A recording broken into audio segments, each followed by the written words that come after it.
Hey, it's Susan here.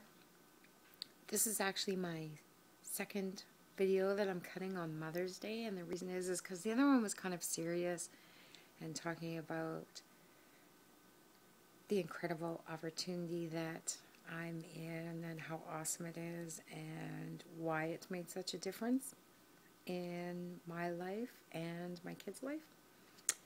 This one is more on a reflective, humorous note. I watched, probably about a couple hours ago, I watched Kid President and his message to moms, and it just brought out the humor side of things and reminded me of a bunch of stories that I still reflect on with either my two kids, one of my two kids, or both of them are bringing them up, or I am. And as we reflect over the years, it's always interesting, I find, in hearing from their point of view what stands out in their memory. And some of the things that stand out in their memory are my goofy moments and the things I used to do to distract them from either fighting and wanting to strangle each other, or, just from grumpy moods or whatever the case is, and how I would go all out in any way to distract them. And a few of the things I would do is they would be fighting in the back seat of the car and just like yelling and reaching for each other, trying to grab each other, and just all out fighting. So as long as I had room in the traffic, I'd look around, make sure there was no police cars around, and then I would start just driving crazy and swerving all over. I'd roll down the window and start yelling out the window, "Ossifer, Ossifer, don't stop us. I have to get the kids to school. We're late, or we have to get to soccer." And I would just yell and act foolish. And all of a sudden, before you know it, they forgot what they were fighting about, and they're cracking up at Mom. At the time, I'm thinking, I'm not really teaching them a lesson not to fight or any valuable lesson. Okay, I'm driving though, and they're driving me nuts. They just need to stop. So it was just a plain old distraction method. And they often have to rib me about that and tease me about that, my outrageous behavior. But knowing that they're laughing about it now, and that is the kind of things that they remember, I'm cool with that, and that's fine.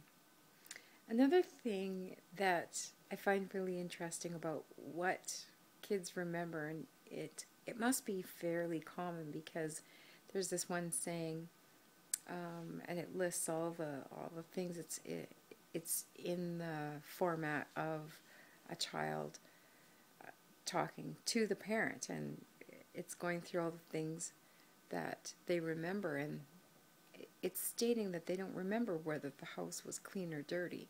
They remember that the smell of fresh baked cookies, or statements like that. And in the last year has been kind of a challenging year for all three of us. Both the kids are teenagers, and we've just had some, it seems like, layered upon layered, and sometimes multiple challenges happening at the same time. And it's just been a tough year. We've been reflecting upon it lots, actually, recently. Partly to make sure that we've learned the lessons that we need to learn. And also partly I want to point out to them that it's important to reward ourselves and each other for how well we did going through them. So there's been lots of talk lately. And one of the things that most of our family meetings, one of the topics that kept on coming up is during this time in the last year, one of the things that was harder on me is they weren't helping me around the house as much as they used to. And that's something that is essentially absolutely necessary in our home, because I'm very limited to how much physical mobility I have. And sweeping and vacuuming and things such as that are really an absolute no-no for me. I can do them, but then I'm pretty much done and unable to do anything else for the rest of the day. So that was one of the things that was brought up in a lot of our family meetings, and my son, as he's often the one that points out these kind of checkpoint moments, he's just like, really, Mom, I could care less if the house is dirty. Is it really important? And so, of course, I would always have an answer for him. And recently, I've just kind of looked at him. You know what? Right now, maybe it doesn't matter. Maybe it doesn't matter if the counter is full of dishes for a couple days. We'll address them when we do. It's okay to leave the mess. So we've actually had some days where we've just left everything as is and went off to spend an hour together. It's a whole part of living in the moment. Now, what you need right now, whether it's just to be, or whether it's, okay, this is a good moment, let's get productive. This is a moment where I'm thinking clearly, I'm going to sit here and make a decision. Whatever it is, just living in the moment, whether it's enjoying your family's company, your children's company, or whatever the case is. There's something to be said for just being, enjoying, engaging in the moment. And this is one of the valuable lessons from my 16-year-old son. He's always been kind of the realist that does these checkpoint moments.